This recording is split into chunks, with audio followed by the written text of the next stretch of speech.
Good morning, good afternoon, and good evening to those of you around the world. Welcome to the daily Trade the Chain crypto update, where we give you everything you need to know for the next 24 hours and hopefully the next few days. Today is Thursday, January 12th, and we are coming off of the CPI print, which is probably a good place to start for our analysis today. So CPI came in literally exactly as expected across all data points. So month over month, both CPI and core CPI were predicted at, minus 0.1% and 0.3% respectively. Both came in at that level, as well as the yearly for CPI and core CPI, 6.5% and 5.7% expected for CPI and core CPI respectively. Both came in exactly at that number. Now, what was interesting about what happened in the market is, I'll go ahead and zoom out a little bit. We had a boost right around here. So this is 11 a.m. Pacific time, yesterday. So around 2 p.m. Eastern Standard Time. This was timed with, a few things. So one, Biden announced that he was going to be making a speech today that already occurred, as well as JP Morgan's reports on CPI came out predicting CPI to come in most likely at or under expected value. So we got a boost into the close yesterday and closed, around that 39.70 number, and then had some wonky volatility around CPI, and we've only gone up, since we closed the previous 4-hour candle. So what's interesting about this, and related to actually what happened last month, and if you look up the reports, the White House was actually questioned about potential CPI leaks heading into the CPI data print, because what we saw last CPI print in December was very much the same thing. Price ran up into CPI, good CPI print, and then there was no immediate bullish reaction as expected, because most of the bullish anticipation was quote unquote priced in for the CPI print. So it's very interesting to reflect back on that, because of course we were a bit bullish going into CPI. And of course, yesterday when we spoke was just before that boost in price action, where we expected things to where we called out that resistance level, and said if it broke above, it's going to likely head higher and act as support, which it did. So the moral of the story here is I have to reflect and say I was a bit wrong, because I was expecting more bullishness, immediately post CPI. And of course, equities are headed higher, and again at resistance of, the 39.90 level. But it seems that the entire move was front run going into CPI, which is something we'll have to be cognizant of moving forward. So if you're bullish like me going into CPI, you probably weren't hurt too bad, because we really have not come off of the highs, but obviously didn't get the trade we wanted, and kind of still stuck in this range right now for crypto. So something to consider for the future CPI prints is that market seems to be getting some indication of what's coming. It's front running the CPI print, and we'll have to be cognizant of that next time around, being aware that we may not break immediately through, and that there may be more volatility around CPI, and more just lack of legitimate price action, just volatile up and down in a range. Whereas pre-CPI, if it's expected to be good, obviously you've got bullishness heading into that print. And we had bullishness for more than a week heading into that print as well, which is something to consider. About 6 or 7 days of volatility heading into an expected CPI print. Market priced it in, and now we are moving on to figure out what's going to happen with earnings and FOMC. So back to DXY, it has confirmed move lower. We were discussing the likelihood of that, and especially with a good CPI print. So I would expect DXY to probably end up careening down to about 101.2. That is the next support level. And then, I would say another support level is about 99.4.5 if that ends up breaking. But I have a feeling that, based on how DXY has been moving, it's not going to be a quick mover. It's going to be a gradual mover, but it is likely going to be headed down. And if it is headed down, that is likely good for risk. So let's go ahead and look at our risk assets. So back to S&P 500. Here is our CPI volatility moved higher, rejected lower, caught at the lower end of the range. Now we're at the top end of the range, trying to break through again. So drew these for the trade the chain community. Get above 39.90. You've got smooth ride up to 4K and higher, which we'll discuss what those targets look like. If we get rejected at this 39.90 level again, kind of another swing failure pattern, then we're back in this range, probably tagging 39.50 to 39.90 again. And then, of course, 39.50 is support level. So if we confirm above 39.90 going into tomorrow's session, then, you likely have some room to maneuver higher. And where those highs may lie is, I think a really good target here is kind of that 40.40, 40.50 number. That is more or less the high end of the previous range that we traded in late November, headed into December. And then, of course, a very high target is kind of 4,100. And that would be, then we're talking about equal highs with, where we traded late December or late November, early December, which means we could potentially have a double top. Or you can zoom through this and maybe get to 41.60, and then you've got a higher high, which can then set you up for a support bounce at 4,100, potentially 40.50, to then move higher. So a higher high is really the goal of this general move.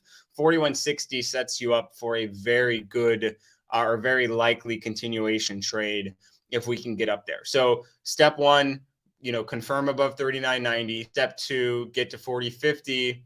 Step three, get to 4,100. And step four, break above to 41.60, set that higher high, and then build your kind of trampoline, so to speak, to move higher. So looking at Bitcoin, we mentioned very much the same thing in the Trade the Chain community. This is, very much our range. Right now 18.4 is acting as resistance, but the resistance level, in my opinion, goes all the way up to 18.5 if we zoom out. It coincides with where we had some volatility in early November before that big drop. And I believe this was timed with an FOMC print, this kind of big volatility.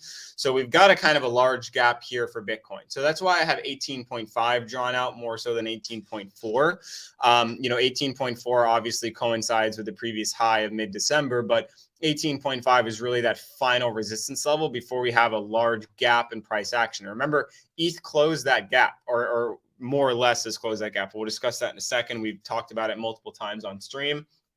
ETH has closed a very similar gap already. And so if Bitcoin can get above that 18.5 level, then you have this entire gap level to zoom through. Now, will there likely be a stop? I would say maybe 19.2 to 19.3. That'd probably be a good consolidation level or potential rejection back to 18.5. But you've got a lot of room basically from 18.5 to 20K, which is pretty much this entire gap. And I'll go ahead and get rid of these two right here, so you can see there's your resistance, here's your resistance. If you can break through this resistance, you've got a pretty clean path up to the next stage. So good way to look at Bitcoin. And of course, if we, that was 1 minute, I want 1 hour. If we break below 18K, then we are likely, starting to drip back lower to 17.6. And look how 18K held very strongly. And for those of you who are, watch our show daily, I have updated my chart a little bit. I'm experimenting with some new systems. I've got rid of my moving averages and I've replaced it with a weekly VWAP. So if you want to see my settings here, VWAP, the time frame is the chart, the anchor period is the weekly. So this is the weekly VWAP. And I've added an upper band and a lower band, which seems to, be very well respected by price action. So I'm going to continue with this system to see if I can't glean a few trades. And if the system ends up failing for my intraday scalp strategy, then I will, of course, abandon it and update all of you guys. But as you can see here, just from a Bitcoin hourly perspective, as it was moving higher, very well respected, at least the lower end of the trend. And as soon as it, was a steady above the outer band, the higher band, it began to break up higher. And of course, still very well respected within the lower band. And the VWAP is a great precipice for potential spike in price action, as you can see multiple times across this chart, both great intra-hour scalps as well as intraday scalps. as long as you're monitoring this type of system. So continue to be tracking something like this, but of course, still respecting the level to level for intraday trades and respecting the VWAP strategy for, intra-hour trades or, same day trades, if you want to call it that. Intraday meaning taking a trade today, planning on closing it tomorrow, the next day, or potentially the following. So, the story for Bitcoin is pretty much told. Get above 18.5, you have a lot of room to roam. Get under 18K, you've got a lot of supports to potentially continue momentum higher, provided buyers step in, which they have been for the most part. Something we can see here is we've got a lot of, we've got more or less very even price action with perps and spots, and that is exactly what you want to see for momentum continuation. Now, this is not the all be all. And typically when we see large variances in price or in spot and perps, we can make a good inference, as well as the fact when they're moving in line, we can make a good inference. But that doesn't mean that this is, I'm seeing something that's saying, we're going to immediately head higher, but it does support the narrative that 18K seems to be strong. Spot buyers are still active here and interested, which is what you need for momentum continuation. And if that if that continues into tomorrow, into the weekend, then you could potentially have a pretty good week heading into next week. Now that we have, now that the fears of inflation rising have started to abate. So moving on to Ethereum, very similar in compared to Bitcoin, just a bit wider of trading ranges and more volatility. Just to do a quick comparison, Bitcoin's entire move from let's go, what is this, Wednesday lows to today is 5%, and we'll look at Ethereum's Wednesday lows all the way up here is a little bit more, so 6%. So Ethereum still, outsizing Bitcoin a little bit, but, more or less even at this point. I still prefer kind of Ethereum trading just because I think that it brings a little bit more volatility and that it's a little bit more interesting to trade at least. But both very well respected in terms of level by level. And as you can see, just looking at both of these 1 hour charts, they're not entirely different in the grand scheme of things. So what we know about Ethereum is 1430, definitely top of resistance right now. If you can get above 1430, you've got a trampoline to head higher. We basically got support for this move sitting around 1360, 1370, but based on where resistance was Monday and Tuesday and part of yesterday, I would expect 1345, 1350 to act as solid resistance. If you can't get above 1430, then you're probably at least headed back down to previous daily close. And then if you get under that, then you're probably back to 1350, where I would again expect a lot of interest just based on where things are headed. Zooming out just to show you kind of that gap that we were talking about. See, here we go. So see this right here. I pointed this out earlier in the week. I think I might have pointed this out last week on the stream as well. ETH had this gap. There's actually a lot of other alts that have gaps too, and I've been mentioning that often in the Trade the Chain community. A few people tried to take that trade, including myself today for CPI. Didn't come through, but with this momentum that we're seeing from Bitcoin and Ethereum, that could certainly drag Solana and Near to close their gaps as well. Those are the two that I've been watching very closely. So ETH is still about $12, $13 away from closing this gap, but very strong candle today post CPI, which could lead into some momentum towards the daily close and bring some more volatility with it. Remember, daily close, US open and daily close, best areas for volatility, best times to make a trade. And if we continue higher into the daily close and drive that momentum and strength at supports into the daily close, you could potentially see some great things. So I would very much expect by the time this rally is over for ETH to have closed this gap and potentially made it all the way up to 1500, which is really kind of the end of the gap. We do have a kind of a wonky trading range here, so it's not a true gap. But if you get above 1430, then you 100% have a decent shot at trampolining up to 1500. And actually, well, speaking of trampoline, let's go back to the Bitcoin chart. Woo, got a couple multi-million-dollar spot buys coming in. Perps are going absolutely insane. Let's switch to this chart. Oh my. So we are above 18.5. There you go. And let's see if we end up, jolting higher. Let's check on ETH as well. ETH is just about at 1430. Oop, 1 minute. ETH is at resistance. It's 1425, but it has tagged the 1429 level. Equities are moving higher as well. Equities have broken above. They're still at resistance, but if we can hold above 39.90, good chance of continuation. Of course, very large move. Let's go ahead and zoom down a little bit just to get a feel for this move. So we don't have a true 3 green soldier formation, so I could definitely see another kind of carry higher. This is, I wouldn't start longing into this. I would prefer to kind of probably see an 18.5 retest. But again, just reflecting back at what we talked about, you get above 18.5, 18.6, you've got all this room up to 20K.